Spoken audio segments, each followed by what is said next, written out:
Now this next one is again not a mistake per se, but rather a good practice to follow, and it will make your data much easier to read, a lot more presentable, and it will also make it easier for you to perform operations when you are working with a lot of data.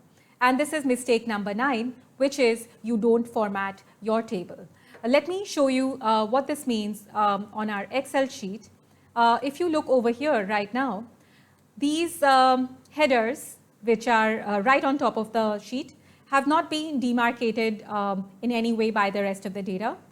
You don't have any way of quickly reading across rows. So as you move your eyes, sometimes you might find that your sight of eye is moving up or down.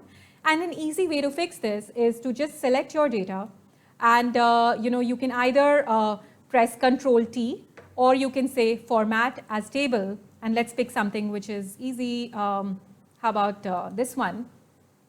And when you click on that, it will ask you, where is the data for your table? That is the selection that I've made over here. And then I'm telling it that, yes, my data has headers. So I say OK. And now you can see that my table has been formatted beautifully. So I'm able to, just by looking at it, differentiate where my headers are. And I'm also able to quickly read through long rows of data because alternate rows have been colored differently. And there are so many formats which are available to you over here.